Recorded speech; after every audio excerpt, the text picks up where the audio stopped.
You're listening to For the Republic, a love letter to Star Wars animation.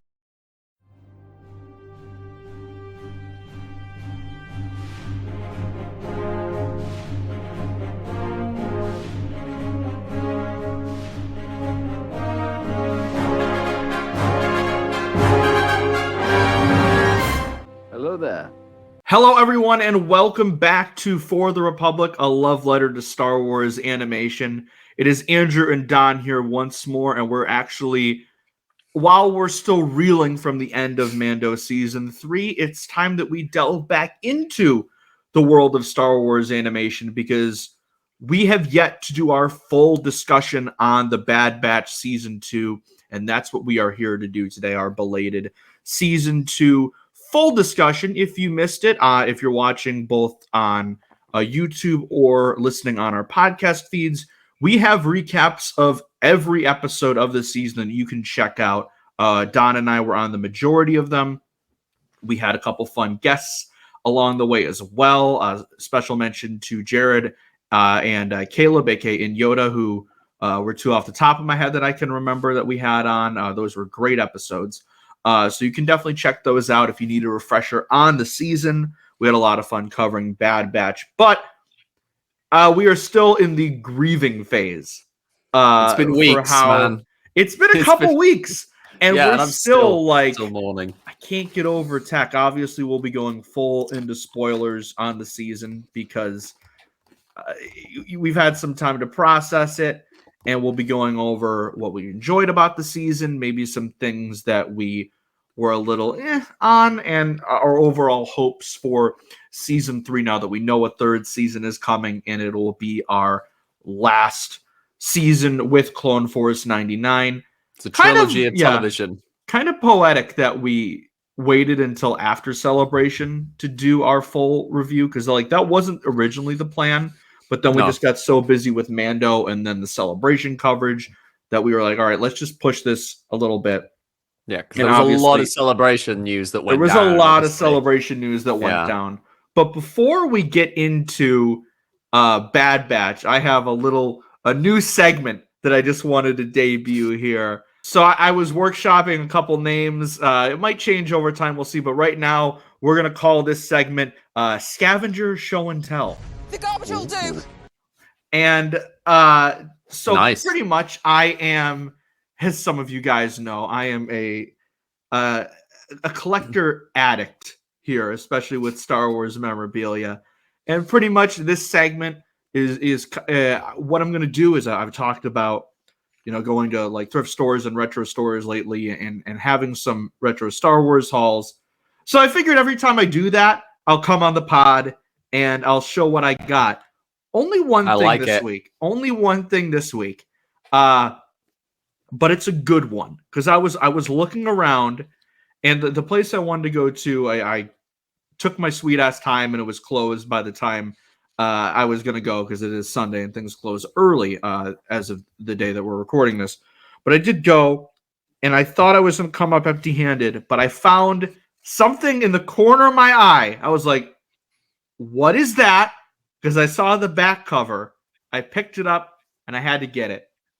It's the episode 1 novelization. This is super sweet. Nostalgic for me.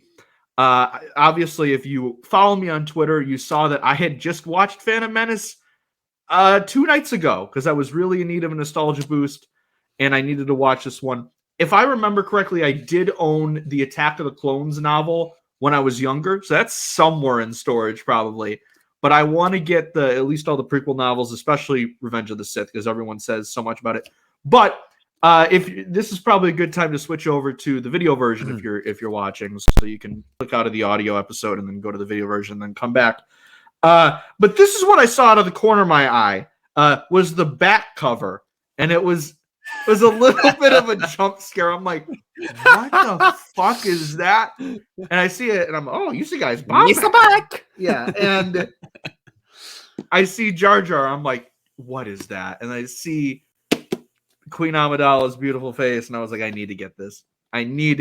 It was great sleeve, for sure. Yeah, $6. I'll take it. So that was Steal. That was the first installment of Scavenger Show and Tell. And very successful debut. Very successful debut. The garbage will do. Because one man's trash is another man's treasure. And thank you for whoever donated that to the thrift store, because now I am a very, very happy person. But let's talk now about the Bad Batch. And this was such a interesting season, I will say, because if you were listening to our episodic recaps, a lot of my talk of the season was, I'm enjoying this, but like, when are we getting to the stuff that we thought we were going to get, like, early on? Because this show has paced itself in a really weird way, I gotta say, because a lot of the things that we were expecting happen maybe late last season or earlier on this season, we didn't get until almost near the end of the season itself, some of which we haven't even gotten yet, and I'm assuming that we'll get to in season 3. But I think a lot of us were expecting the crux of this season to be about a clone uprising. The 2-part premiere, they set it up at the end with Rampart killing Captain Wilco. So we thought that, okay, this is going to lead further and further to more clones standing up. And then, of course, we had the excellent Commander Cody episode, which solitary clone, further into that. And again, a lot of that stuff then went like untouched for several weeks.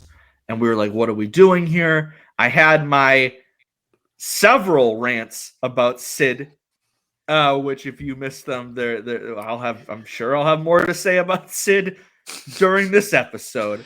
FYI, I have now seen Mean Girls officially, and the use of that meme, Andrew, is so much more funny now to me. I gotta pull it up again. Hold on, let me. Yeah, so this girl is the nastiest skank bitch I've ever seen.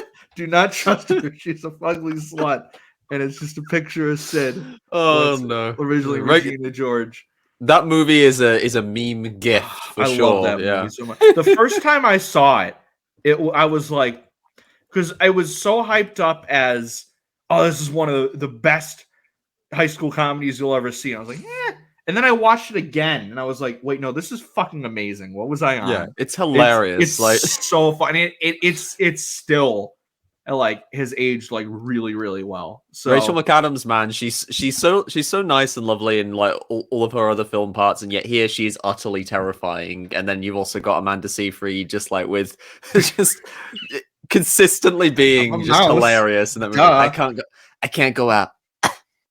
I'm sick. It's just that bit just had me just like laughing my head off. Brilliant. Do you know what's not such a funny experience? Well, you know what is a unintentionally funny experience? The Netflix series Obsession. So just quick heads up for anyone who hasn't seen the show. It's a adaptation of a novel called Damage that was adapted into a film also in the 90s with Jeremy Irons. This one has Richard Armitage and Indira Varma, who we all know from Obi-Wan. And it's about a guy who has an affair with his son's fiance.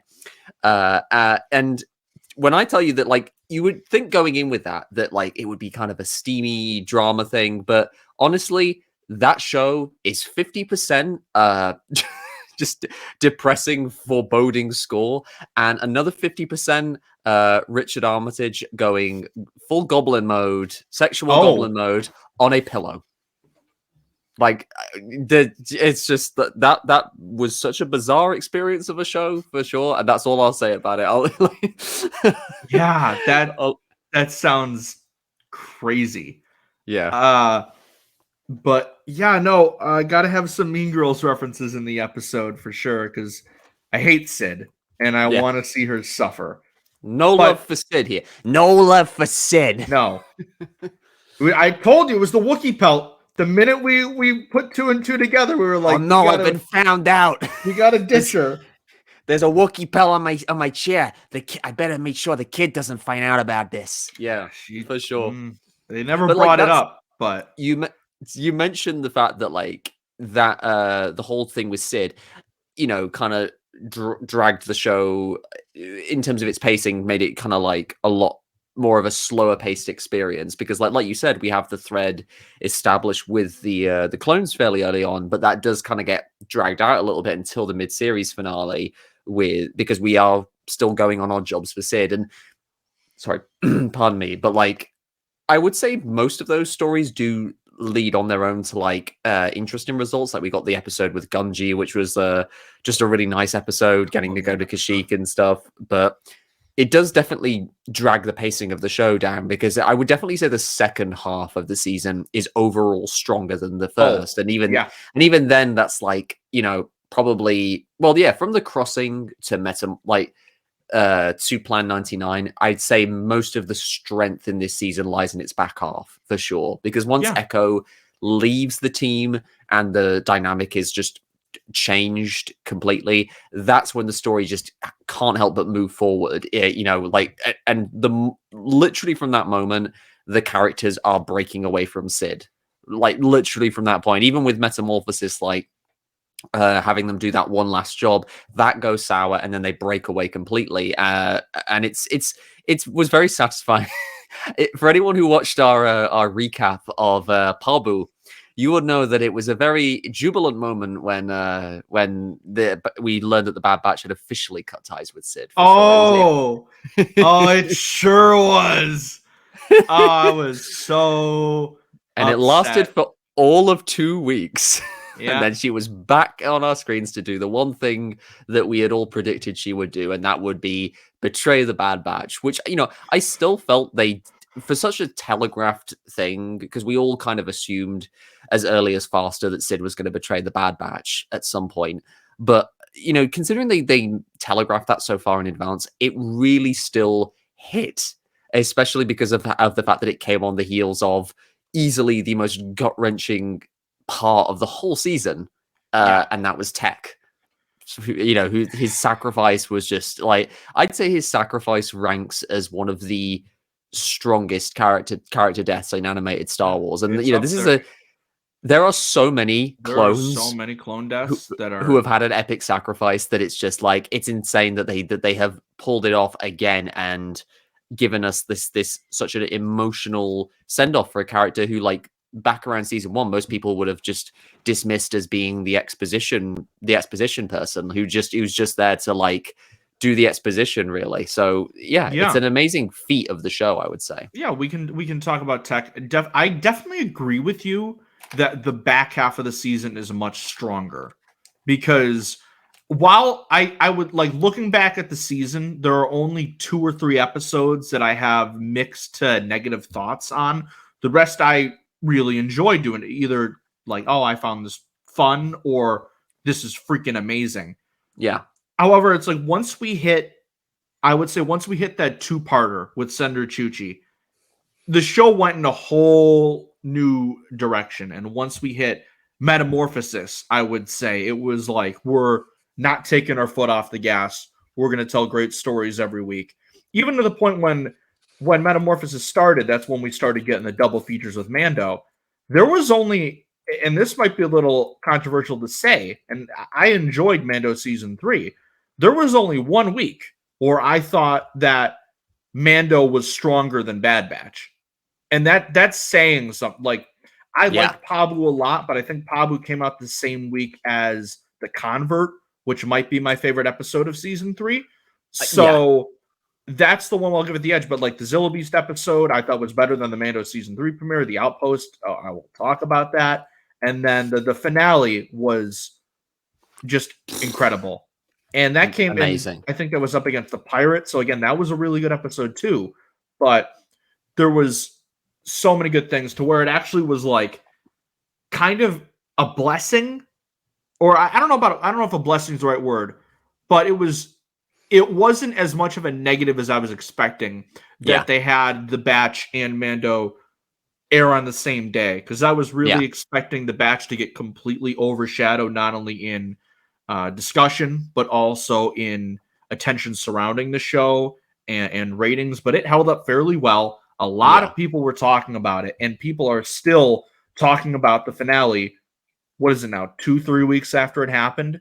March 29th. So yeah, it's been almost a month since the finale, and Tech's death is still on our minds. And the celebration panel, of course, helped a lot with that. And I am so excited of where this is going. But like you mentioned, the first half of the season, while it was enjoyable, you could sense my frustration during some of the episodes of where are we going? Definitely. Like, I feel like we're going in circles. We should be past this we're just doing jobs for Sid type of thing.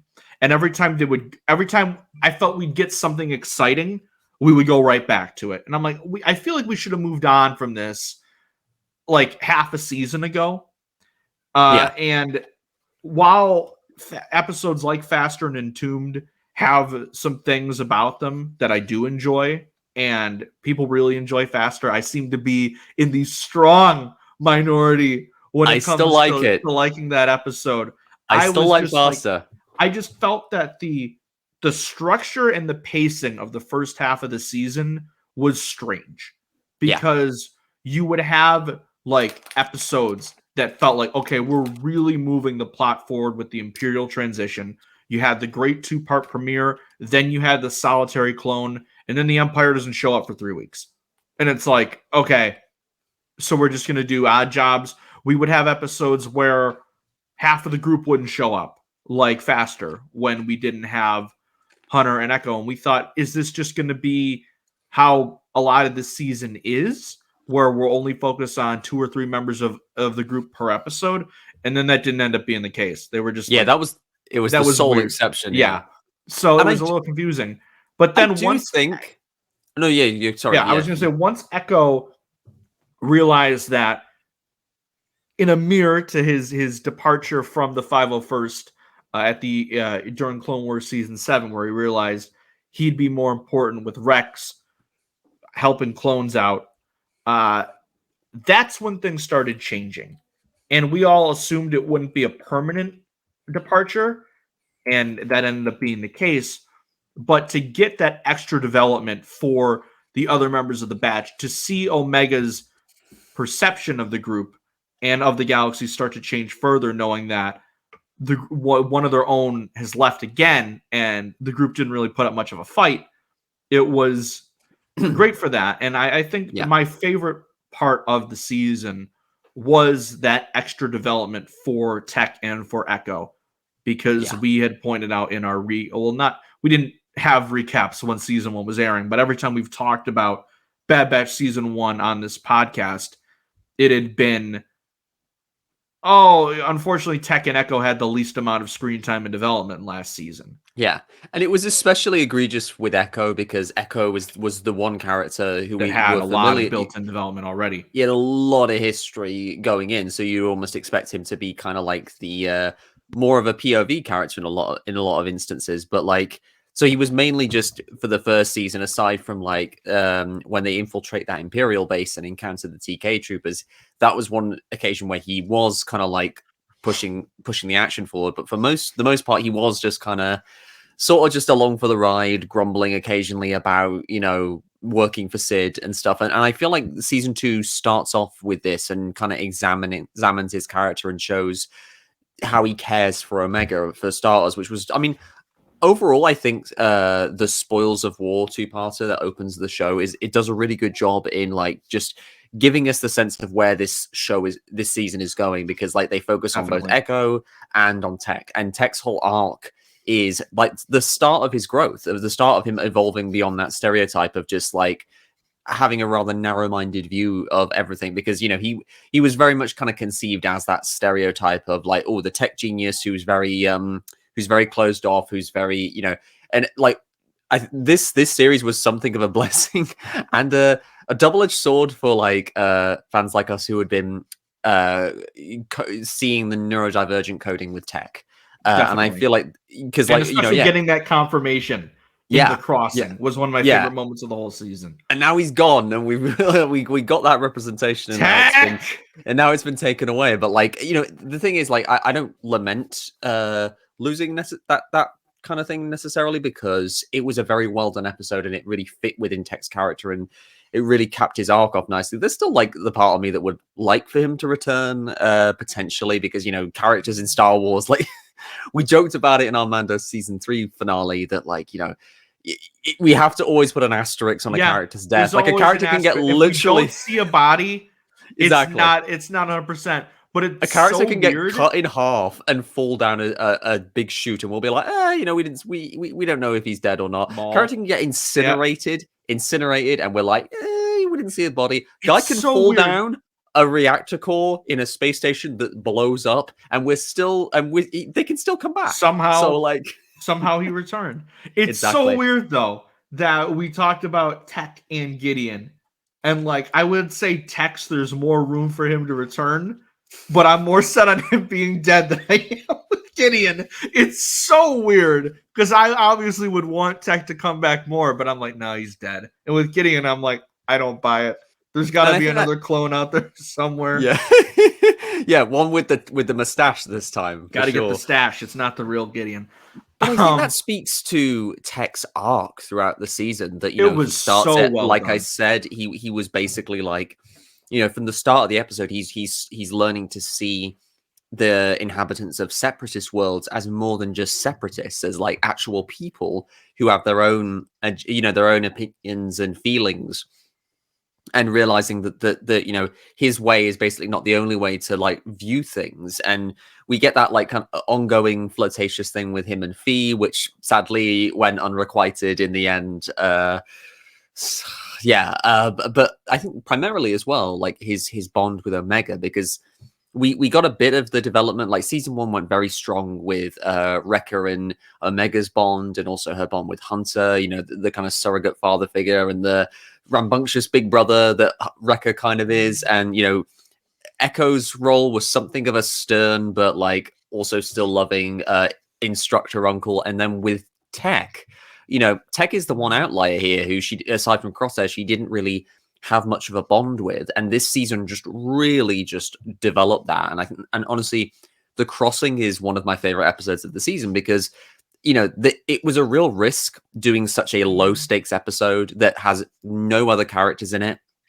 aside from like who will later learn was Benny, voiced by Yuri Lowenthal. But to have that lovely interaction between the two of them, where they connect further, and we actually get to hear Tech relate his experience of the world, of the galaxy, to Omega, and have that lovely line of like, just because I feel just because I process emotions differently doesn't mean I feel them any less than you do. It's just it's a beautiful line, and just I love the care that the writers, the development team, and D. Bradley Baker took with Tech's characterization, and I like that. What I like the most, I think, about his sacrifice, as much as it like breaks my heart to lose him, as it turns out, like it was a sacrifice. It didn't feel like it was something that just happens to him. Like he makes the decision to save his family, and it's such a moving thing, because he ultimately has agency. He ultimately is the one who has to make the decision rather than someone else. It's not like a Halo Reach style thing where like a character gets sniped in the head and then they're dead. That's their story just cut off. That kind of thing can work, but I really appreciate that Tech had the opportunity to sort of make the sacrifice himself. That definitely was a very moving way to cap off his whole arc. And Omega's grief was just it breaks me every time I've watched it back. It Michelle Ang. We've got to talk about Michelle Ang as well, like her performance throughout the season. Like, she's consistently impressed me at how much she makes Omega feel like a real kid. And what I mean by that is like a kid who's very intelligent, very empathic, but also still learning. She's still developing her ideas of the world. And, like her perception is constantly changing. Like the Clone Conspiracy 2-parter is cool because we get to see her perspective evolve as she experiences politics, like the Senate, and literally gets to see evil up close in the form of Palpatine. Like it's just my respect for Omega has grown even more now, because like she's been maturing as the season goes along and developing into a far more well-rounded character. So she's no longer just the kid. She's like just as complex a member of the batch. Definitely. And again, while I mentioned several times in our episodic recaps that season 1, Omega's focus was mainly with Wrecker and Hunter, and having it this season be with Tech and Echo, I thought was great to give them more development, to have the crux of their development be related to Omega, getting to see Omega's tearful goodbyes to Echo leaving, and just the angst and the struggle she has with him not being there. And then with Tech, when we have that moment in the crossing, when they go from kind of standoffish and not really knowing how to approach one another to developing this really nice bond that we see throughout the rest of the season. I think to that moment I think it was Tipping Point when they were flying the Marauder together, Yeah. and just having Tech go from, like you said, that just like robotic spouting exposition and just being the guy that hacks into stuff, essentially being like a droid, to having a fully fleshed out character, was such a great part of this season, where he went from like maybe my least favorite of the group to arguably my favorite in one Same, yeah. season of time. And as much as I rag on Faster for not really being my kind of episode, it is a great tech episode. Faster is so Yeah. much stronger to me now because of that. Like I said, I think during our recap of that I was thinking it might. I mean, I said it for like what turned out to be somewhat the wrong reasons, because I thought, oh, this would be Tech wanting to break away from the batch. But really, what that episode is vital for the season, because like it's the first time that Tech really has to drive the whole of the action and has to be the one literally in the driver's seat, as opposed to Hunter or some other member of the batch or Sid. It was a really good, because it like literally it started his journey off. Well, no, sorry. The premiere starts his journey off, but Faster really kind of shows his potential, how he can use his abilities, his analytical mind to move forward rather than just stay in the same space of being like just rattling off exposition, like you said. Like he's able to like win using his gifts, and he's not hampered by them. Yeah. He's able to do it. He's able to do it his way, and that's what's really cool to see. And it's cool to see him just kind of get that recognition at the end. Really. Yeah. So yeah, I'd say Faster is. It has definitely aged better.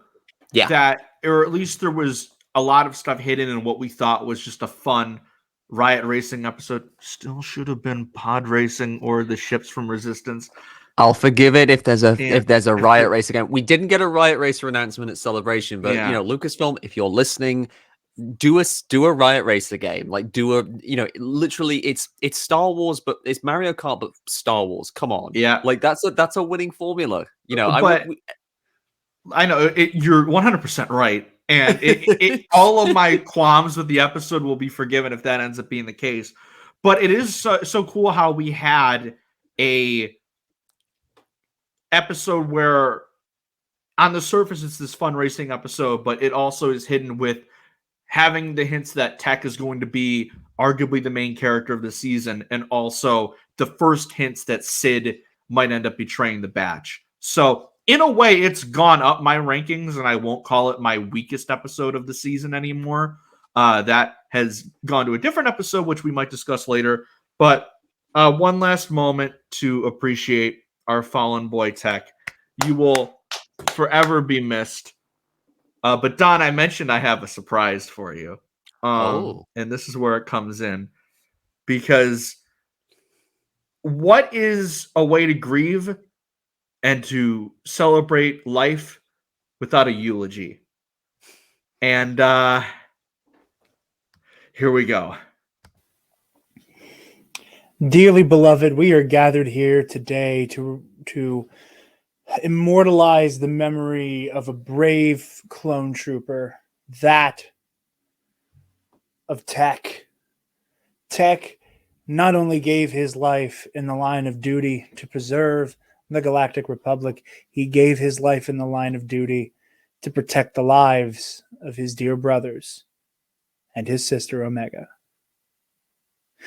Tech may not have always been our favorite member of Clone Force 99. He may not have been our second favorite member of Clone Force 99. In many of our cases, he may have been our least favorite character in this show. And for that, we all grew to love Tech. There was so much room to grow to love Tech because there was so little to love about Tech at first. And 2 full seasons of adventures with this goggled enigma of a man, we learned to love Tech and all of his quirks, like over-explaining every single thing he ever talked about. Bazinga. Tech worked his way into our very hearts and in an instant fell from them. Tech will live on in the memory of Hunter, Rekka, Tick, Crosshair, and Omega as what it means to be a clone trooper, a soldier in the grand army of the Republic. He gave his life so that his brothers may fight another day, because when have they ever truly followed orders? Thank you, Tech, for making the galaxy a safer place. Thank you, member of Clone Force 99, for making the galaxy a safer place. May the Force be with you. And praise Shaq T.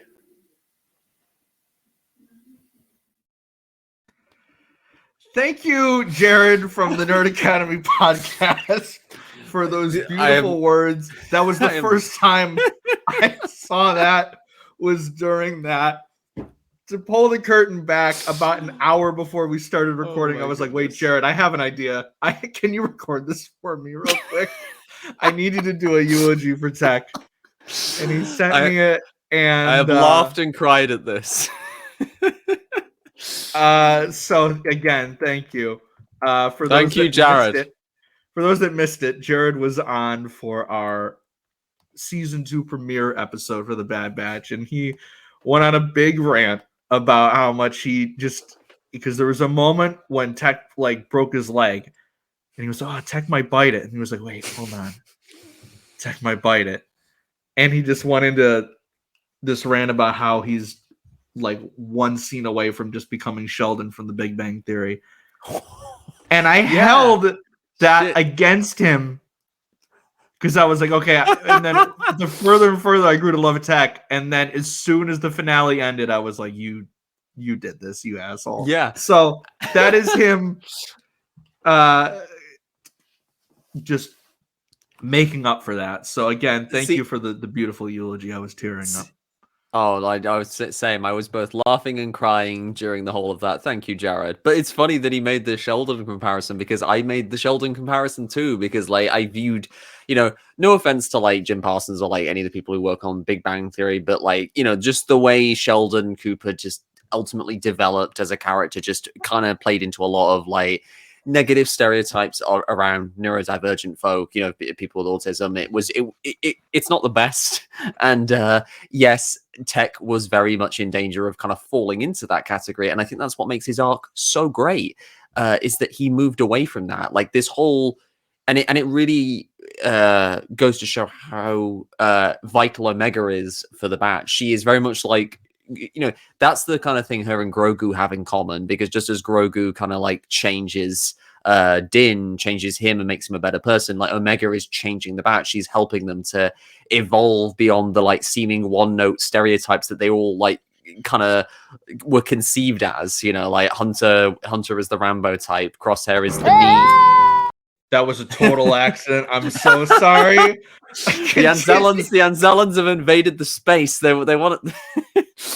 No, squeezy. I'm not, motherfucker. All right, continue.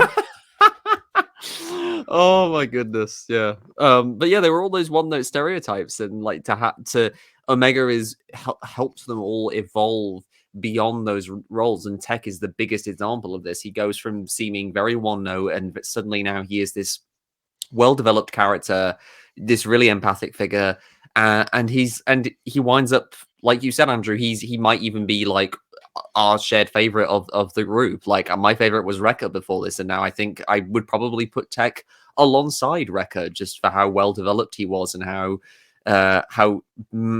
big an effect his sacrifice had on me as like a Star Wars fan. Because Star Wars fans, we're used to pain. You got to understand this. We as a fandom are used to pain. We're used to losing people, to seeing characters perform epic sacrifices. So there's almost a tendency for it to feel a little numb after a while. For us to be like, oh, that's it's sad that character died, but I'm steel to this. I was like, when I say that, like the bit where Tech after Tech has sacrificed himself and Omega is just breaking down and just she's in total denial and she's saying Tech's not gone, he can't be, like, that was just that, when I tell you that broke my heart.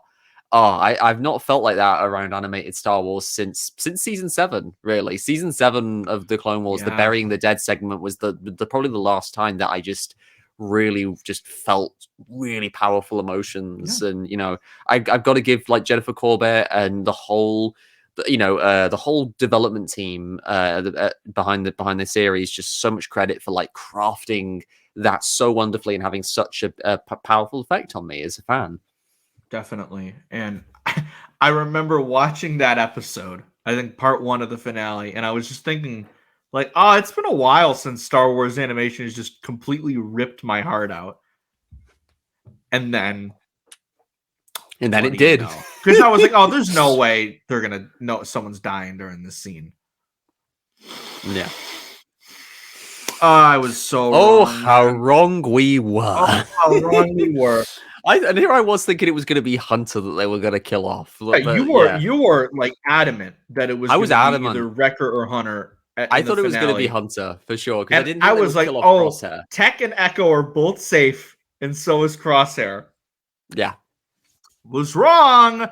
But now that we got that Tech thing out of the way, but it's clearly just the one that's had the most lasting impact. With a lot to get off our chest there, for sure. When have we ever followed orders? That's for certain.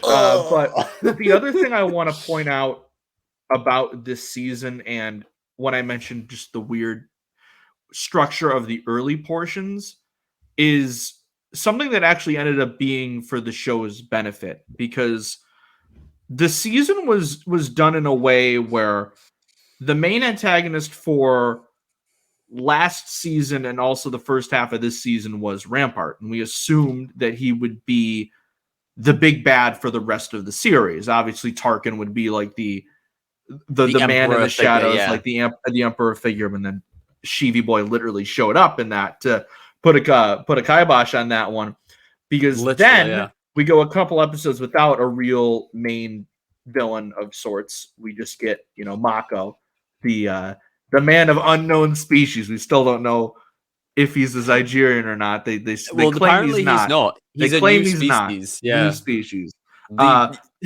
Such a disgusting fella. Yeah. But then when we are thrown back into the whole Mount Tantus narrative that we were set up with at the end of season 1, we get introduced to our new main villain, which is Dr. Hemlock. And while I enjoyed Rampart as kind of like the annoying Imperial villain that you love to see get their comeuppance. Yeah, talking light, basically. Yeah. Hemlock is a whole new beast. And he is, again, I can't stand him, but as a villain, he's incredible. Like, he might be my favorite that we've had in the show so far, because he is a creepy bastard. He's calculating, he's intimidating. That scene in Tipping Point where he just walks through the toxic gas, he's like, yeah, this toxin, I developed an immunity to it. And it's just like, while everyone else is like coughing and fainting, he's just standing there unaffected. And he's such a freak. Yeah. 100%. So yeah, and I think that's, like we said before, like, he's a really effective antagonist, and I think it really helped that they didn't debut him at the start of the season. They saved him for like the halfway point, because having Rampart as the main baddie, but then taking him away really develops this nice contrast, because Rampart is a politician. he is a classic Imperial. He is he just wants to get ahead. He doesn't he doesn't care. He doesn't care about the clones. He doesn't care about any of that, of their plight or anything. He just wants to advance his career. This is a good opportunity for him to do so. And he's typical Empire, ambivalence, detachment. But Hemlock is very different because he is an outlier, much like Thrawn, where like he takes an almost a kind of perverse pleasure in torturing people. He's fascinated with breaking people, with just exerting this kind of control over folks, and you can kind of see that in the way he interacts with Crosshair and how irritated he becomes when Crosshair will not fold to him whatsoever, will not acquiesce and tell him what he wants to know. And it's just it's a scary villain to have dealing with our heroes, because a villain who is oftentimes a villain who is invested is a lot harder to trip up, and that's even more evident because, as we see with Rampart's complete lack of interest in dealing with the clones, unless they became more of an irritant, like that just ultimately destroys him, because he's happy to just like send an assassin off to like kill someone. He never takes like a personal interest in it to any degree, and that ultimately backfires on him in the excellent midway two-parter Clone Conspiracy and Truth and Consequences, which honestly was my favorite for a while until like the second half of season 2 happened. And like you said, it's a really strong way to bridge the two halves of the season, because you have you have a very dark self-contained story with bringing back Rio Chuchi, who like, we've had Jared on. I know Jared has a more mixed view of Rio Chuchi. I'm of the crowd that overall have more positive feelings about her, and I loved that I love her. they brought she's great. I love that they brought her back again, once again voiced by Jennifer Hale, legend, to kind of expand on this. And I love that they basically took a tiny bit of Trespass, where she looks down at the clones that gave their lives for what was ultimately a futile mission that was like shaped by her own the chairman of her own systems, like greed and ego and desire for conflict to satiate that ego. I love that moved her so much, that left her so kind of ashamed of her own government's like hand in those needless deaths, that she becomes this advocate for the clones, that she genuinely cares about their plight. She's the polar opposite of Rampart. We get to see just how much she stands by that, and I love that she still pops up afterwards. Like she's not just there for one story and then she's never heard from again. Every time we cut back to Echo's story, she's back there with the rest of the clones, which I really liked. And having her be the face of clones' rights in the Senate, I think is such a good idea. Because I like that. Like, obviously, there are several options you could go with. You could go with your Mon Mothmas, your Bail Organas, like the ones that we've been established as these are, the people fighting the fight in the Senate before the rebellion kicks in. And I love that we got Rio Chuchi, who we haven't seen since Clone Wars, and have her future be so open-ended, which is why I was terrified throughout that two-parter that assassin clone was going to get to her. Yeah, like Clone Conspiracy is one of the tensest episodes of the entire season, because like you just said, we didn't know if she was going to make it out, and there's that whole sequence where that assassin is stalking her, and it makes the arrival of the Clone King himself, Rex, so much more awesome, that he strides out of the fog, stuns the guy with like one blast, and is just looks awesome. You can never not win when you include Rex in a story, for sure. Yeah, we only had him, I think, once or twice this season, but it's still just that one story, just the one episode. It worked because when we saw Echo again, it was Rex is off on another mission, and I'm assuming he's going to. Well, we know he's in season 3 again, just based on the stuff we got at Celebration. But I'm assuming that next season is finally going to be where they stop teasing us and just make him a central figure again in the series.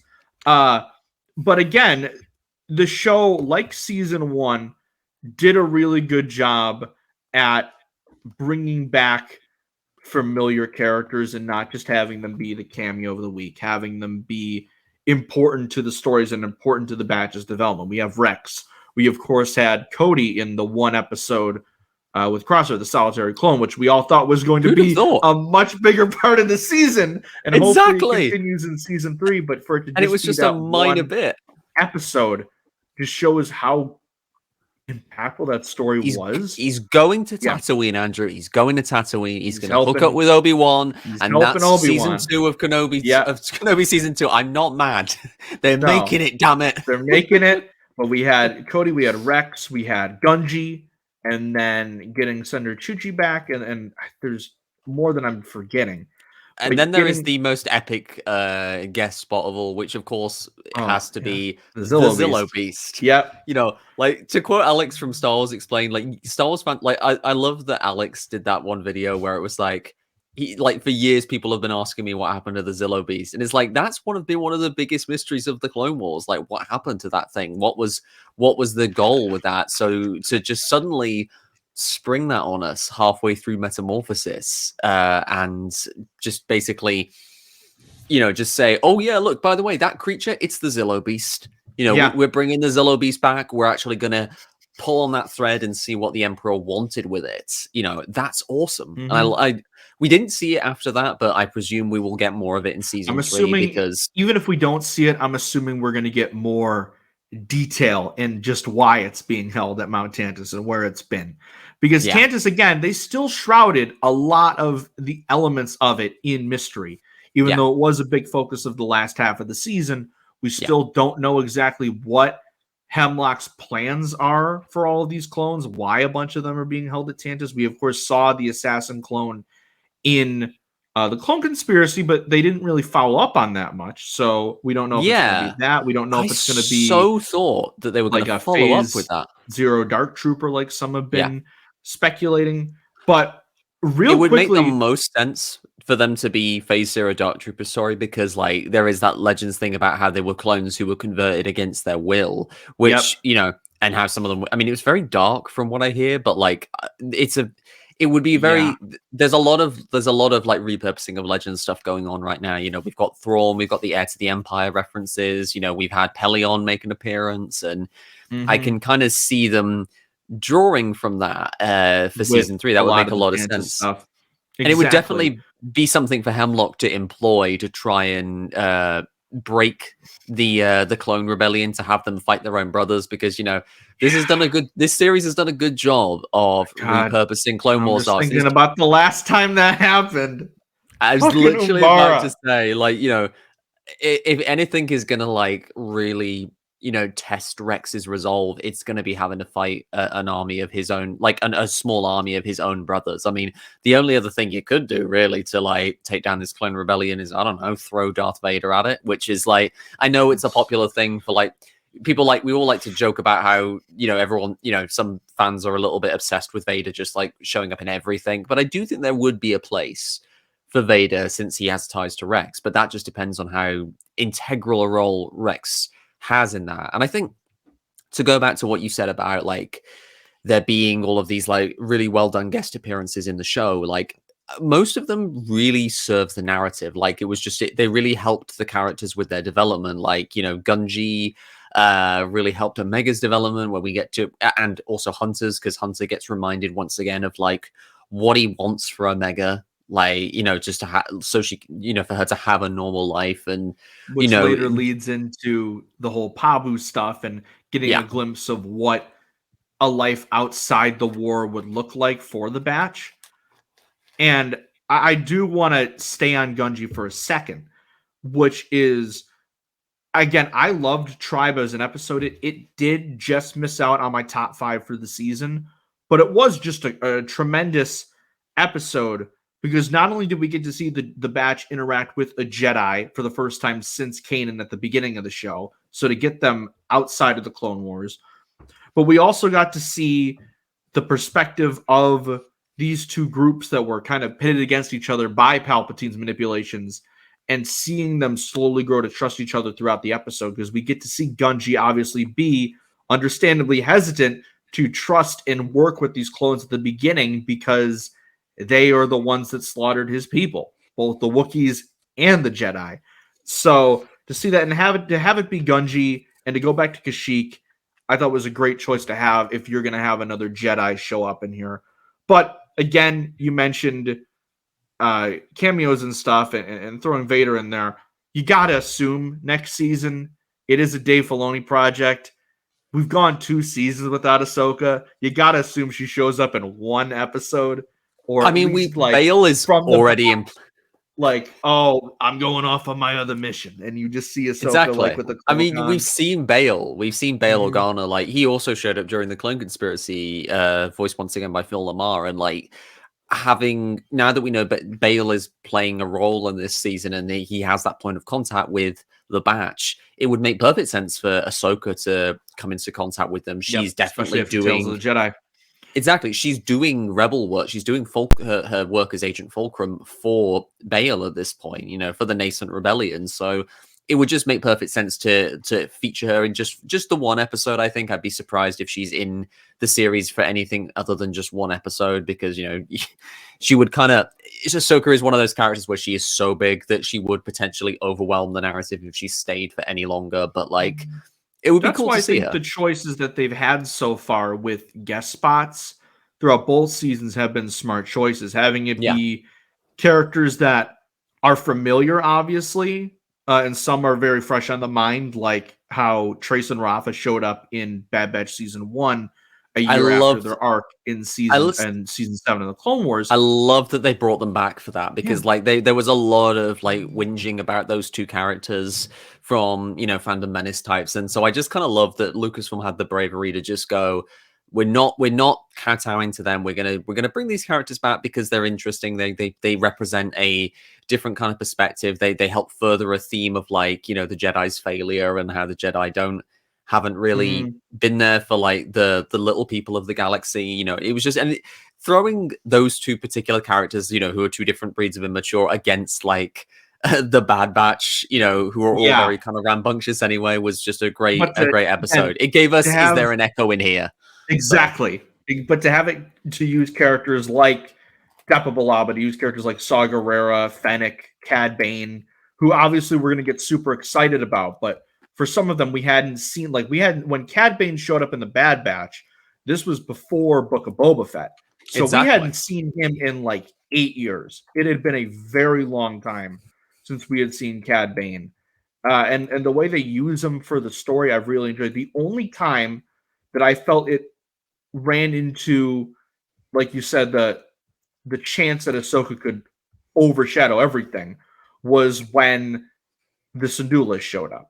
Because and that was, I think, by choice, because we had focused on just Hera in that first part, but because it was like, okay, no, this is big. It's Hera, Syndulla, and seeing Cham and seeing Ryloth right after the Empire had taken over. It was to where the narrative kind of needed it, and then the Batch ended up coming in there.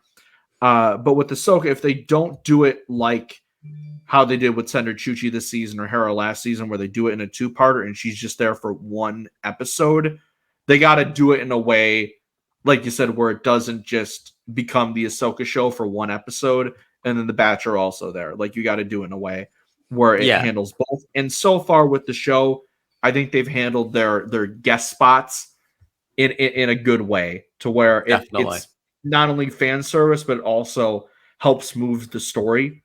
And it helps with characters, to like where you get Fennec, who we know is coming back next season. I was literally going to say thing with Omega.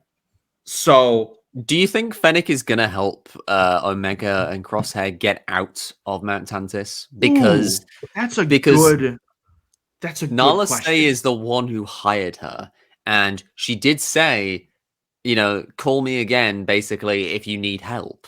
And so we know Nala Se is now being given the autonomy to work on the project. So that would be interesting, because we do know that we're going to have a lot more focus with Tantis next season, because Crosshair and Omega are stuck there.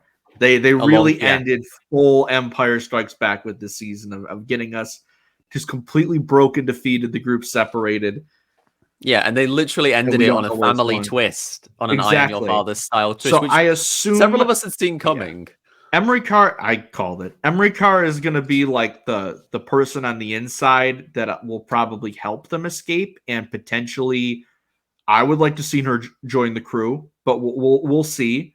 Obviously, it's going to be a little bit. Oh, this is our Dr. Friend from Tantis. She's also sounds one like of us. me. Yeah, she's me, but older. Like Yeah. they'll be like, all right, fine, whatever. Like we'll just get stuff like that. But Do you know of Clone? Wait, do you know of Clone Force 99? Yes, 99. eh? It's a nice touch. Nice touch. God, we got to get that. We got to get that sticker coming soon. But yeah, it would be so interesting if Fennec's helping them escape. Yeah. Because at this point she's still mainly antagonistic, but she had that relationship with Omega. And I want to see like what the Empire throws at the Batch and who the Batch encounters while they're frantically searching for Omega. It's going to be like if they potentially reach out to Fennec, and say, "Hey, help us find the kid. The kid is missing." I'd love to see her interact with Crosshair because I feel like Crosshair is that kind of character who would be. It would be fascinating to see Crosshair interact with a bounty hunter. Like just basically someone who's just as like acidic in their personality as he can be. To like, just it would be really cool because Crosshair is usually the most acidic personality in the room. So going up, dealing with someone like Fennec or maybe even Cad Bane, it would be cool to see for sure. But I think that's probably also a good way to segue into talking about Crosshair because he was in the season quite sparingly, just even probably even more sparingly than season 1. But when he was in the show, the boy was the Crosshair show cooking. Were out of this world this season. Like we mentioned the solitary clone so many times, but to have that be like the perfect flipping a classic Clone Wars episode on its head of where it starts off like this feels familiar, but something's off. And then for it to flip right at the end and have it be just go from like a cool, like, I'm sorry, I just dropped everything on my desk, but have it be like a cool mirror of a Clone Wars episode to, oh wait, no, the Empire, this is the Empire now, it's different. And everything all of a sudden like being a bit more muted and the music being different. And then it's like, oh, shit went down. And then the Outpost, which might be better if that's even possible. Oh, I think introducing Crosshair to Mayday and getting a Reg to be the one that finally gets him to flip on the Empire. We were wondering how Crosshair's redemption arc would be handled. I don't think any of us saw this being the way they handled Crosshair, going full Scud the Empire or whatever that guy was from Scud the Empire. Hey, Birdie, this guy agrees with us. He say we should scud the Empire. I agree, sir. Scud the Empire. But I think Crosshair shooting Lieutenant Nolan is a top 10 Star Wars animation moment for me, because I can't think of the last time I like jumped out of my seat and went fuck yeah, like at a Star Wars moment. Shoot like that bastard. And of course it didn't last long, because can we just briefly set aside can we set aside a moment to talk about Lieutenant Nolan and what a piece of shit that guy was? I'm gonna need to get like a reverse eulogy for like what we have with Jared, and just someone just going down a list of why this fucker sucks for like 10 minutes. I hate that bastard. He was a typical Empire cog, and we hope he rots in hell. Yeah, but like I feel like that kind of character was the perfect, because like he's even more extreme than Rampart, because Rampart is just attached. He doesn't care.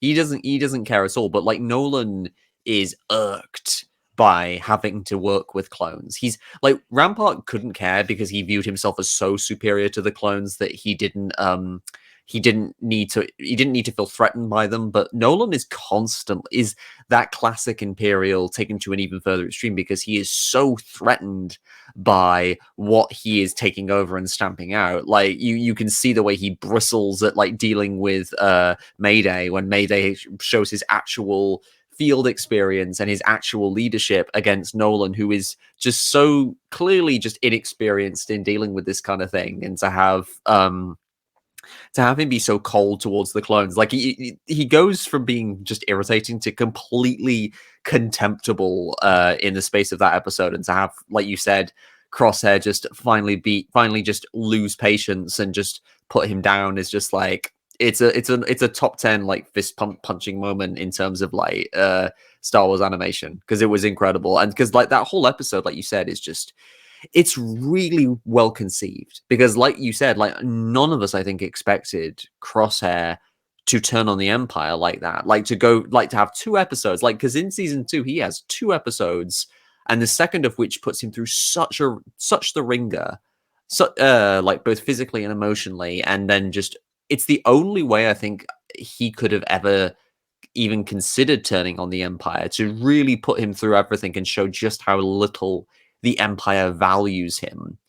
It's a fantastic episode for sure. Yeah, and Mayday as a I love character, it. like you said, is one of the most They brilliant original clones ever conceived. they introduce us to maybe the coolest clone armor ever, and then immediately take him from us.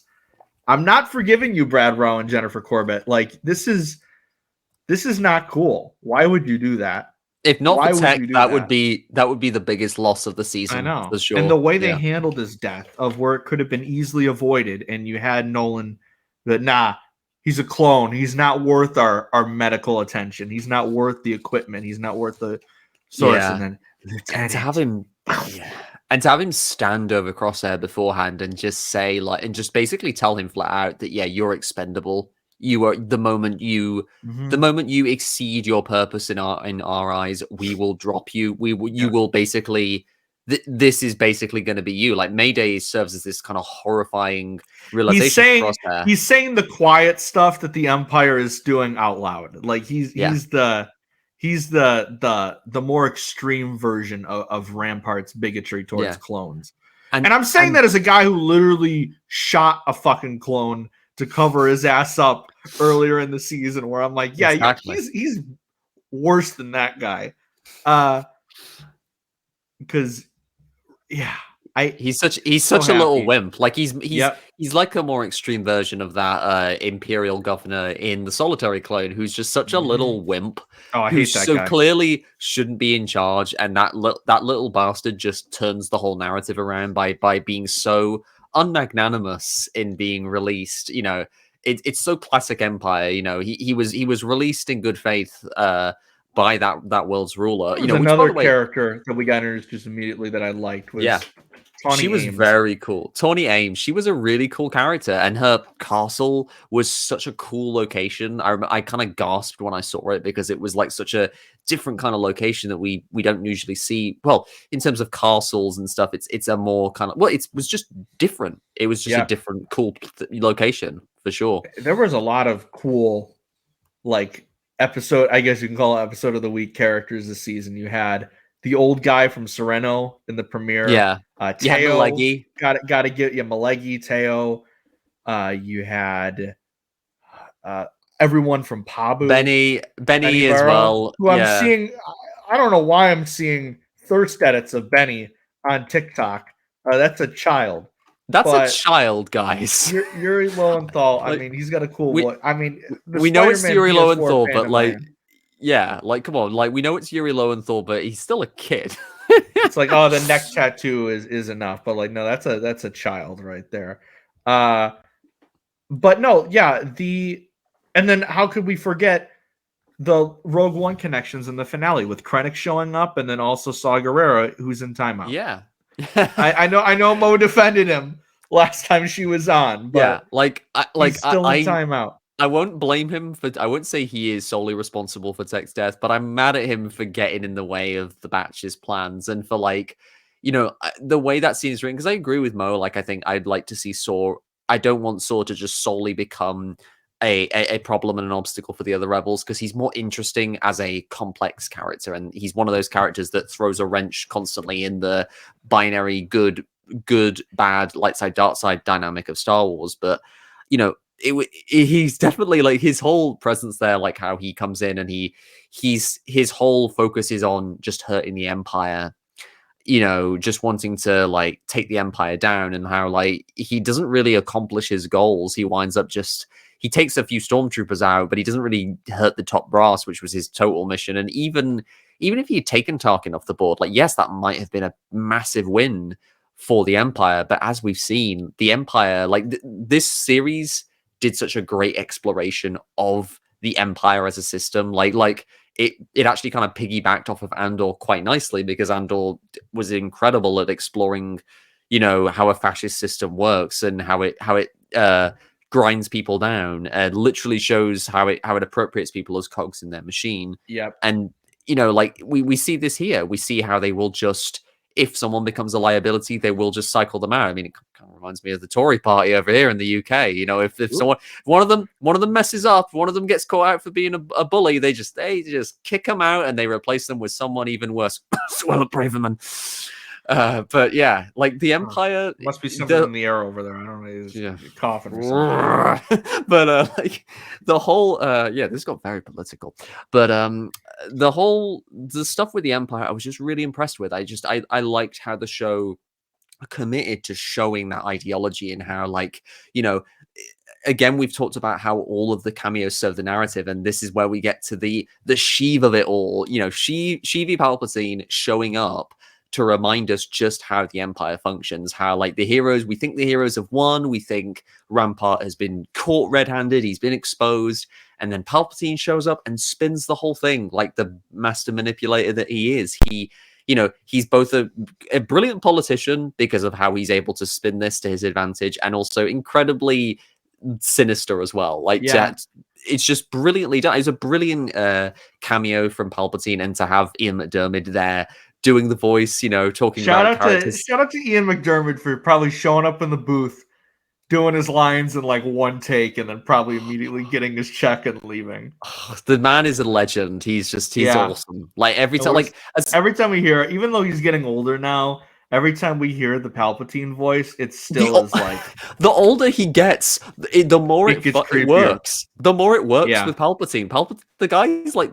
Palpatine's like over 100 years old anyway, so like, the older Ian McDiarmid gets, the more it just works for him as Palpatine. He's got such a fantastic voice. Which is why it's so crazy that, like, Return of the Jedi, when, like, he was in his early 30s when he first played the Emperor, and now, like, it's mind blowing, isn't it? Where he's aged with the character and it works. Oh, it's seamless. It's so good, to where even though in the prequels he's supposed to be like a younger man, by the time they shot the prequels, it still worked, because he was like in his early 50s, I believe, when they shot the prequels, late 40s. I believe so. And he was also fine. Yeah, exactly. Yeah, like that whole sequence where he was ill at the time when they had to film the sequence where he's talking about, like, with Anakin, about the dark side of the Force, and he just owns that whole scene. It's scenes in the whole saga. The dark side of the Force is a pathway to many abilities some would consider to be unnatural. Shout out Ian McDiarmid. I met him at Celebration 2017. Oh, that's so cool. One of my favorite. He was the one. I had 4 photo ops, and he was the one that I couldn't get rid of, because I waited in line for Palps, and I was like, I can't do this with 3 other more. So I had to get rid of those. Cool. But I'm so glad I saw that. The only one I'm bummed out about is one of the ones that I got refunded was Peter Mayhew. And that would have been the last time I would have had the chance to meet him, because he passed, I believe, 2 years after that. So that was unfortunate. But we will definitely have to, like, talk a lot about Peter Mayhew when we get to Chewie's appearance in the Clone Wars, because that was his involvement in that was very special. Yeah. And you brought up how we've seen so many clone sacrifices. Circling back to our main Clone Wars show, we've only really seen one notable one so far, that being Heavy. And we're getting into season 2, so Oh, they're coming. They're The- coming, especially once we get season 3. They're gonna start coming like almost every arc. So it'll and then we'll be, get to season 6, and they'll be the one who gives the most meaning to the name I of the don't- show for sure. I don't know what you're talking about. But yeah, you're definitely correct there. But before we kind of put a bow on things, you came up with the idea of or you pitched beforehand that we can do our top 5 episodes of the season, and then I think first, because you also mentioned the weakest one, I think we should start with that one so we can get the negativity out of the way. Get it out of there, yeah. Now, a little twist. This might be a little bit of a twist because I think you expected Faster to be my least favorite. It's actually not. I'm actually going with one that I was fairly positive about when we recorded, but looking back on it, I feel like it has done less for the plot than Faster did, and that's Entombed. I liked the episode. Yeah. It was a fun Indiana Jones adventure, and especially having Fee have way more of a role later in the season does help this episode out. But it feels the most like, if you could cut an episode from the season, would it have that much of an impact on the rest? I would say no. Especially because the whole reveal at the end with the cool Godzilla mech, that was done better. Oh, with it's the Zilla cool. Beast. It's cool. It's not like a terrible episode, No. but it's like it's weaker than the rest because we don't really get much development for the batch. Like, it's kind of feels like a season 1 relic. It felt like appropriately. It felt like they saw Infested and were like, let's do that again, but slightly better. Oh no! Yeah. Okay, I will not accept that this is in the same tier as Infested for sure. Awful. Infested is like a whole other tier of this like. Is bad. just like it's just a very mid Clone Wars or Bad Batch episode. And again, I was we're like in agreement. Yeah, I would say Faster. I didn't like it, but it was, and I liked Entombed more on my first watch.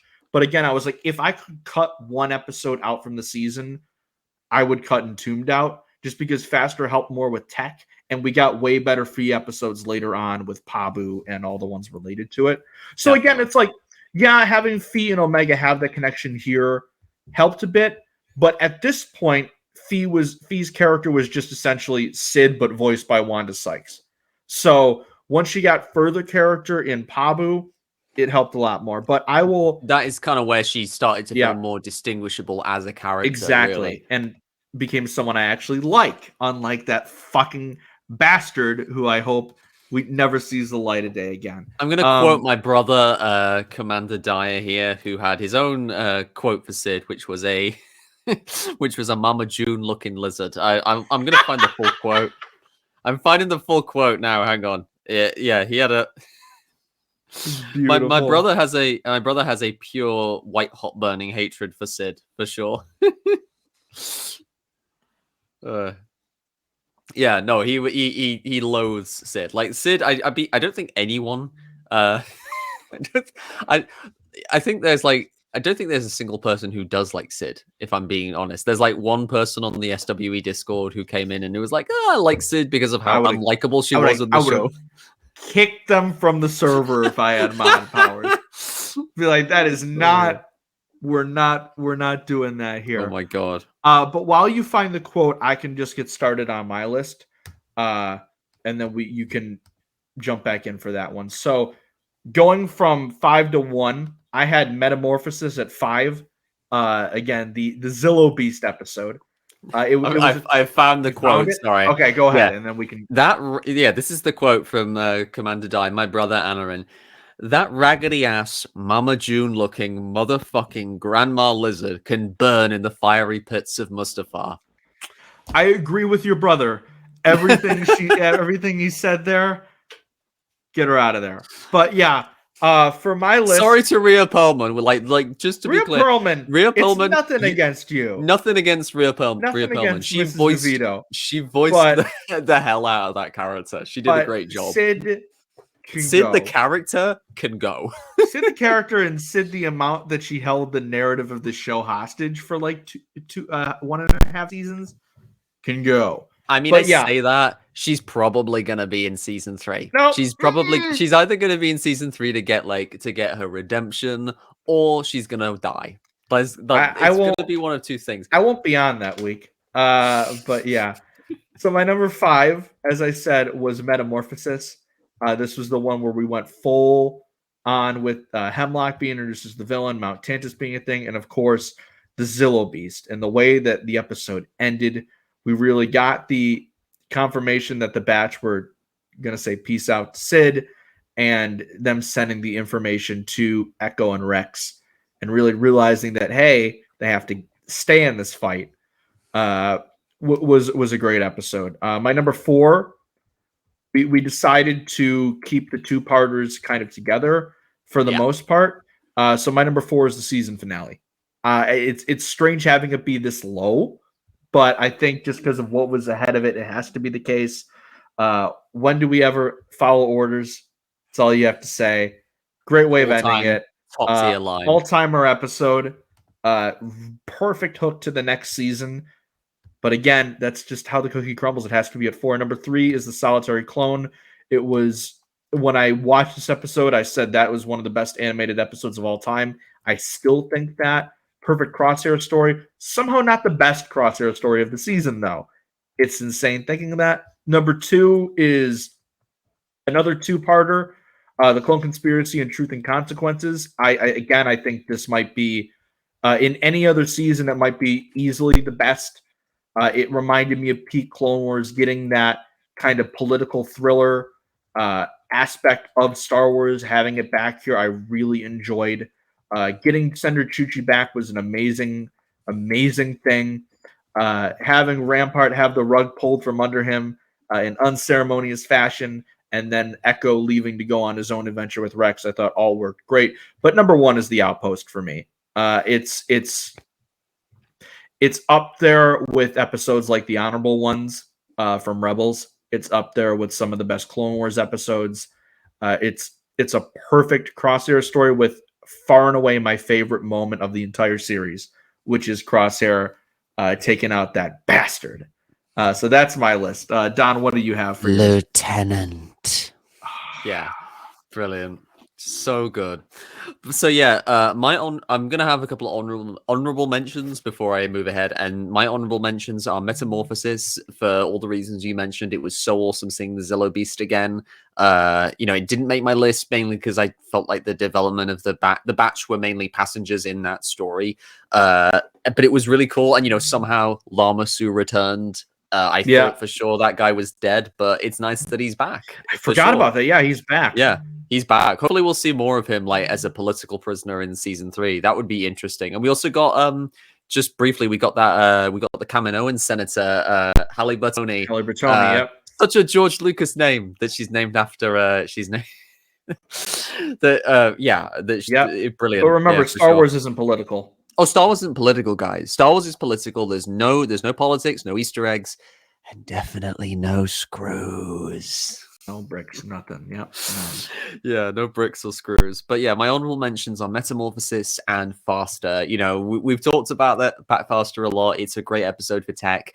Teo is just so much fun. Ben Schwartz, brilliant guy. And the whole race sequence is great. Kevin Kinder's score really pops off for that. Kevin Kinder, in fact, throughout the whole season, the Kinders have just done such amazing work with this show. Like, we had a bit more. Yep. We had a return to the techno flavor of season 1 of Clone Wars. There was some really cool Western riffs thrown in there, like the music in The Crossing is brilliant. I could listen to that on a loop for ages. It's just really cool. It's still so cool to me that he's scoring Ahsoka. I think that's so awesome. Excited. I love it. If I'm going to add honorable mentions, I would say Tribe and Pabu would be the 2 that Perfect. I'm going to put. Perfect. Pabu is a little slice. Pabu is a little slice of goodness. Between... it's such a different episode than the season, but it worked so well of just having that moment of levity to just see what it would be like without the war, and then getting that little sprinkle of action at the end of the episode. And I thought With it a was lot a of really nice episode. And there was a surprising amount of Lord of the Rings in that episode as well, with the Minas Tirith look of the island and the kind of Helm's Deep references with the third act. Very cool. But my number 5 is The Solitary Clone, which seems a bit low, but that's the pedigree of episode we're dealing with here. So, like, Solitary Clone, like you said, just it was so strong. It was such a nice throwback to the Clone Wars, and it was really cool to just have that structure, have Commander Cody back, have a whole squad of clones going through this mission with Crosshair, you know, hearing the clone theme again, and then the sudden flipping of moralities and the sudden reminder that, oh no, we're in the Bad Batch now. It's not the Separatists we're fighting anymore. This is the Empire. It's the Empire fighting, not the Republic. It's a really, really cool episode. And it led to this really great denouement with Cody, you know, basically having that quiet moment with Crosshair and going AWOL, which is just something none of us would have expected for Cody, honestly. You know, we'd all just, I think the way he turned on Obi-Wan in episode 3, I would think we all assumed that his programming would be tougher to crack, that it would be, you know, that it would linger for longer. But no, it just kind of shows Cody's character, and it's fascinating to think that he still thinks that it's his fault, that, you know, that he turned on Obi-Wan of his own volition and that he's got to live with that. So, like, that's kind of why I really want him to meet Obi-Wan again, so Obi-Wan and they both know about the chips, just so that Cody can know it wasn't really his fault. But anyway, my number 4 pick is The Clone Conspiracy and Truth and Consequences. You know, this is why we wanted, like, this is why I suggested keeping the 2-parters mostly connected together, because if we didn't, they would take up the whole list. And exactly. One. And also because they mostly released together, which I think was a really smart move on the part of the of Lucasfilm and Disney to just release those episodes together, because not only do they pair quite nicely binging them back to back, but they're very closely connected. Like Clone Conspiracy and Truth and Consequences lead right into each other, and just like the Hera Syndulla 2-parter last season, this is a story that starts out with no involvement from the Batch. You know, even less involvement, because that story had Crosshair in the first episode. But we've, like you said, we've got Rio Chuchi coming back. We get a real look at like how the Senate views the clones. We got a really cool cameo from that senator in Rogue One, voiced by the same actress, which was really cool. I was just really, I hope we maybe see more of her. That would be cool. Maybe she shows up in Andor season 2. That would be awesome. But it was a really solid mystery thriller, and it really laid the groundwork for the rest of the season. You had the assassin clones, which we mentioned, which I'm fascinated to learn more about. You know, I was really worried for the longest time that Cody had become one of those clones, but we didn't see him in the finale. So that gives me hope that he's not been converted into one of those guys.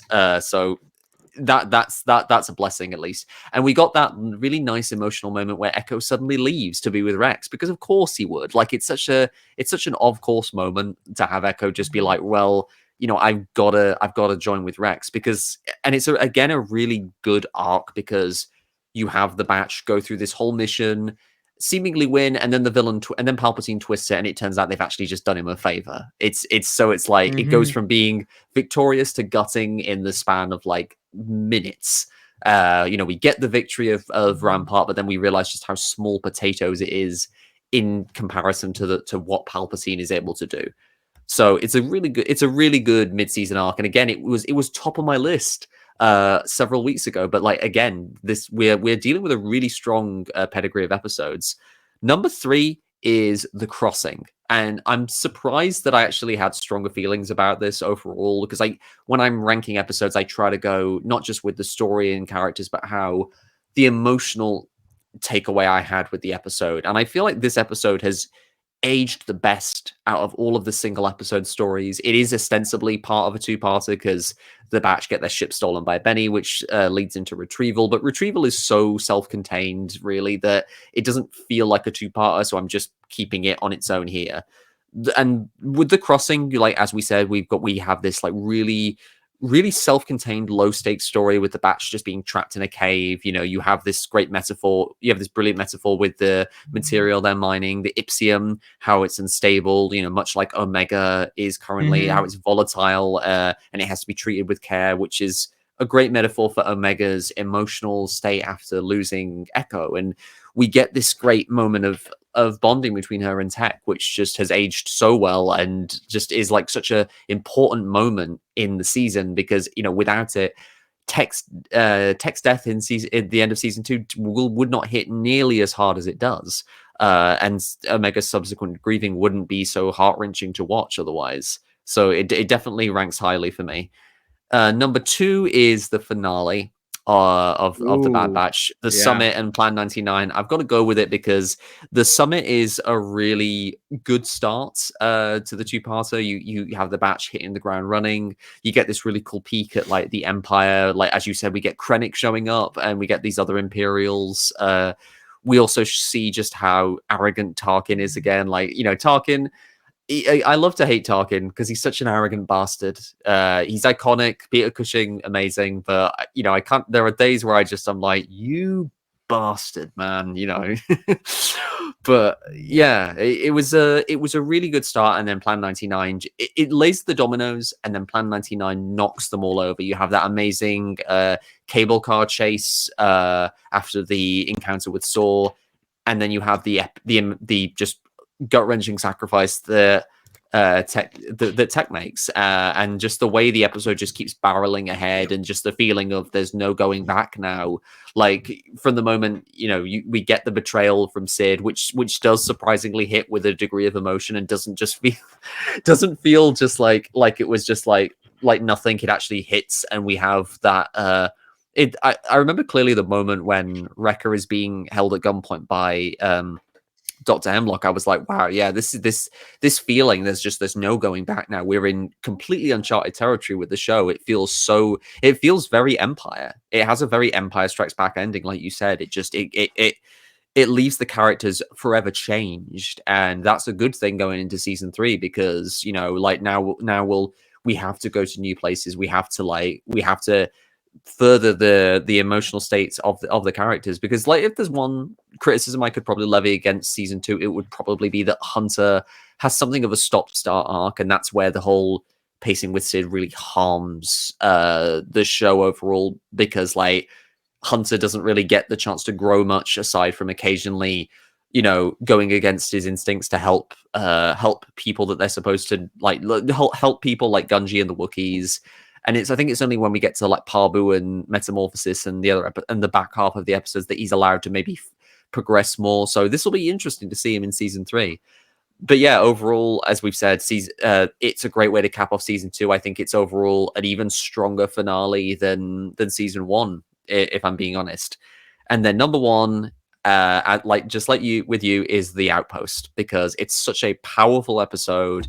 It's it has such a perfectly hateable villain in Lieutenant Nolan, such a great, well-conceived character in Mayday, who is the perfect character to challenge Crosshair, and it's so methodically paced, and it's in such an interesting, unforgiving, harsh environment with that wintry planet. There's that really cool bit with the landmine, which was really cool. I'm pretty sure that's the landmine from the Jedi Outcast games, and it also gave me vibes of Genesis of the Daleks, which is a classic Doctor Who story where Tom Baker's Doctor accidentally steps on a landmine, and his companion has to like dislodge the landmine from under his foot. It was a very similar scene, and it's really cool. We hear Mayday talk about just how he's had to make do with just like the bare minimum to try and dismantle mines like this, which again shows, the clones have so much more potential to them. And again, the Empire undervalues them because of its arrogance and its detachment from like the human element that is what makes these clones such compelling figures. And then we have, like, as we've said multiple times, the Lieutenant, just iconic, brilliant, So all time, good. one of the best scenes in So animated good. Star Wars. Yeah, that's why Crosshair is my guy. That's my top 5. Yeah. Yep. So very similar lists. You had The Crossing in there, where I had Metamorphosis, but I think the other ones were just the same episodes but in a different order. So again, there's so much we can talk about with this season, which is a good thing. And we've talked about our hopes for season 3 as well, spread throughout the episode. So I'm assuming it'll be coming next year. I can't wait that long after this finale. Like they can't tease us with that finale and then expect us to just suffer for over a year. So no delays with this season, next season, like there were with season 2. I don't want too much time because No. like the tiny part of me is hatching. There's a tiny part of me that's already hatching conspiracy theories as of to how tech could have survived. Like, you know, Yeah. the fun kind of conspiracy theory, I should add, not the Alex Jones kind. For the record. Well, folks, tech is one of the lizard people. The Empire's putting stuff in the water to turn the friggin' frogs gay. I hate when that happens. You understand that? I hate when that happens. Be right back. I gotta go harass some parents of a school shooting like a piece of shit. Yep. Couldn't have said it any better. Hold on. It's doing the thing again. I'll be right back. Yeah, no problem.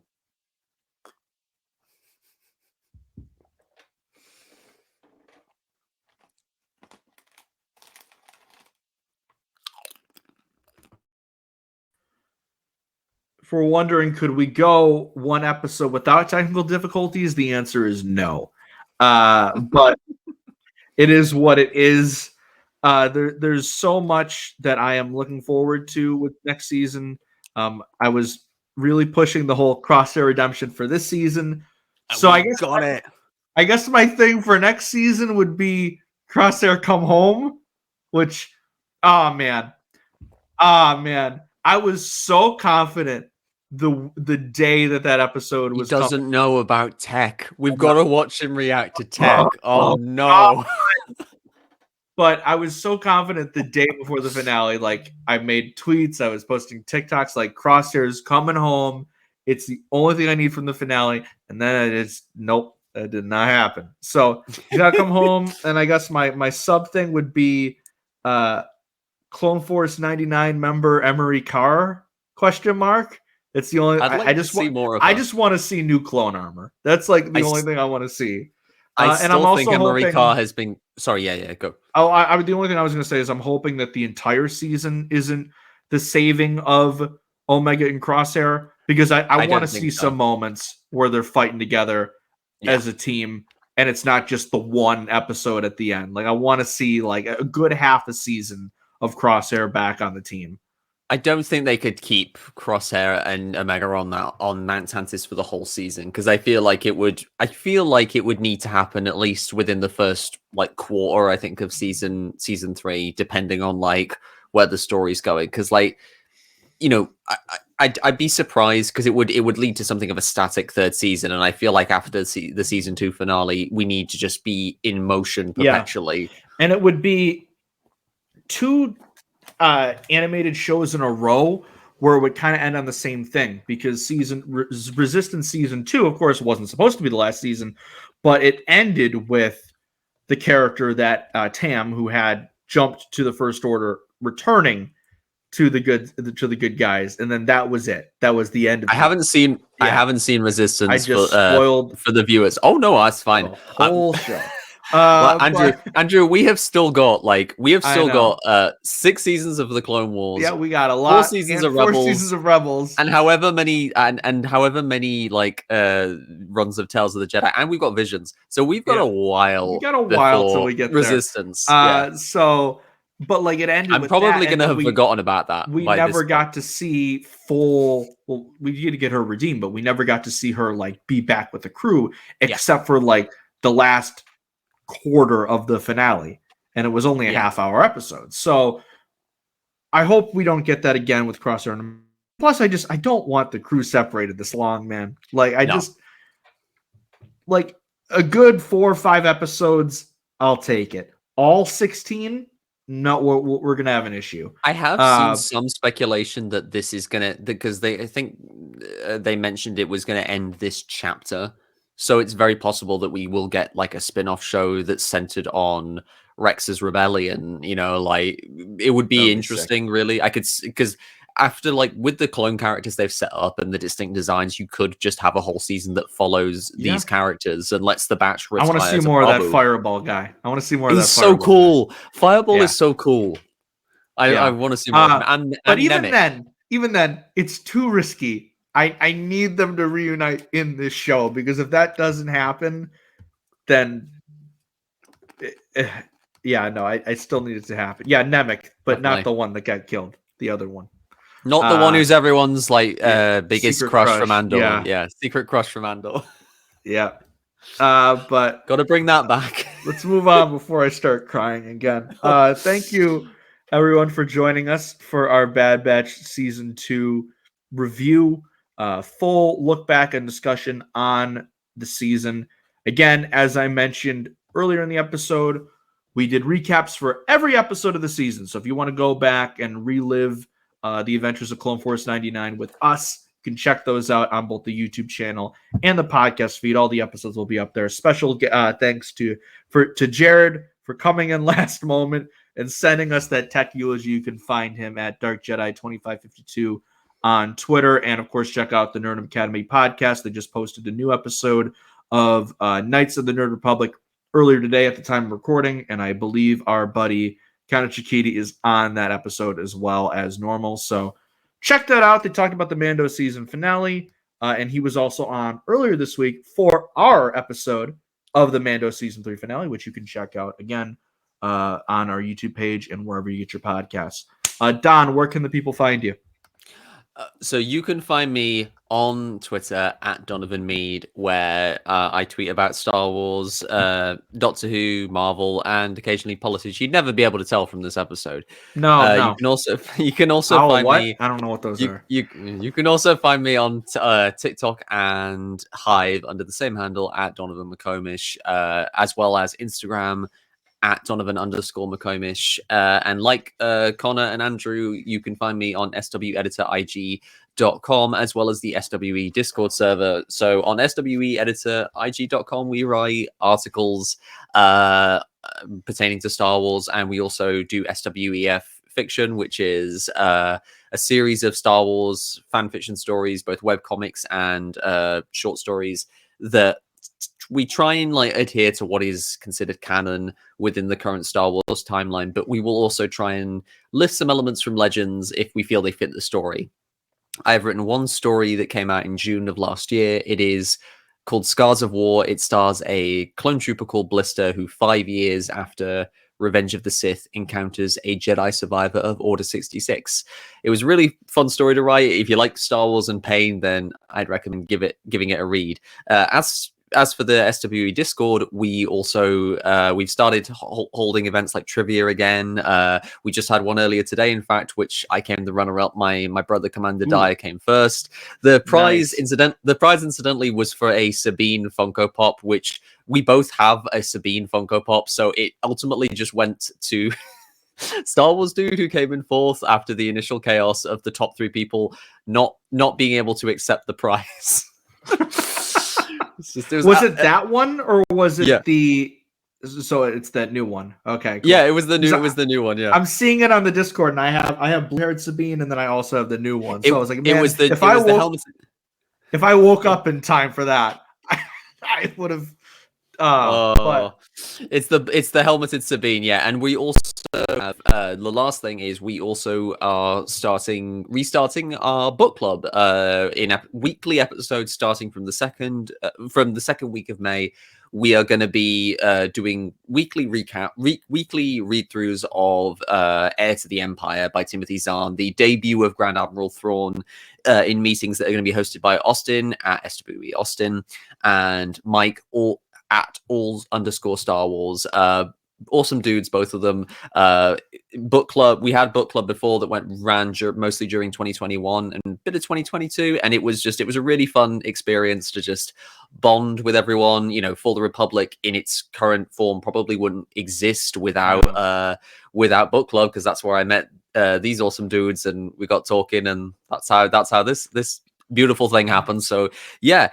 You know, if you're interested in taking part, then please join the SWE Discord. We'd love to have more people to talk Star Wars and all kinds of crazy stuff. Yeah, and server's being revamped right now. We're launching a bunch of new stuff. And I believe the site is still going through some maintenance, so you can't check out our work at the moment. But I'm sure it'll be up again at some point. I think we would have heard about if it wasn't. But Yeah, definitely check out the SWE Discord. I have link below on all the episodes. It's a fun time. You'll meet a bunch of great people. I echo everything Don said. As for myself, you can find me on Twitter and Instagram and TikTok at Starlight Andrew. You can follow the podcast on Twitter at For the Repub Pod and on Instagram and TikTok at For the Republic Pod. I'm working on some cool stuff right now, so make sure you check out the socials. I'm going to be announcing some stuff soon, especially regarding the YouTube channel. Subscribe there For the Republic Podcast. We're more than halfway to our goal to help get more live content out there, but I got some stuff planned, so it hopefully will help us with that. I'm going to announce it soon, and I'm also working on some fun stuff in the background as well that I hope to get announced soon-ish, and that you'll probably start seeing around the summertime. As for what's coming soon, we're thankfully done with the weekly Mando and Bad Batch recaps for the time being, but we will have our Mando Season 3 review coming sometime in the next week, and then it's time to get back to the Clone Wars. We're going to be starting our Season 2 episodes, and it's Holocron Heist, baby! So dang fun. So, hope you guys enjoyed this episode. Look forward to what we got going on soon, and until next time, may the Force be with you, always.